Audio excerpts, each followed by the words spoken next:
শুধু 2024-কে নিয়ে কথা বলে তাদের মানে জ্ঞানের পরিধি অনেক কম। দেশ স্বাধীন হবে এটা চায় নাই, পরাধীন থাকি আমরা এটা চেয়েছিল, এটাই তাদের ভূমিকা।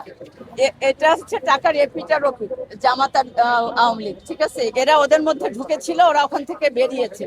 এগুলো নিয়ে কথা বলতে চাই না, যে যেমন সে দুনিয়াটাকে তেমন ভাবে ভূমিকা ছিল না, অবশ্যই ছিল যে দেশের বিরোধী হিসাবে তার ভূমিকা ছিল, দেশের জন্য কিছু করেছে সেই ভূমিকা ছিল না, যাতে বাংলাদেশ বাংলাদেশ হিসাবে প্রতিষ্ঠিত বা সার্বভৌমত্ব না পায় সেই ভূমিকা তারা রেখেছে। ঠিক আছে, দেশ স্বাধীন হবে এটা চায় নাই, পরাধীন থাকি আমরা এটা চেয়েছিল, এটাই তাদের ভূমিকা।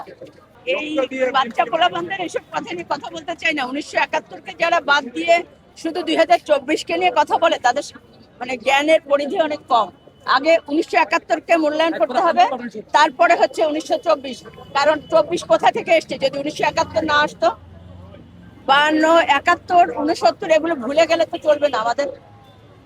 আগে আমার অতীতকে মনে করতে হবে, তারপরে বর্তমান।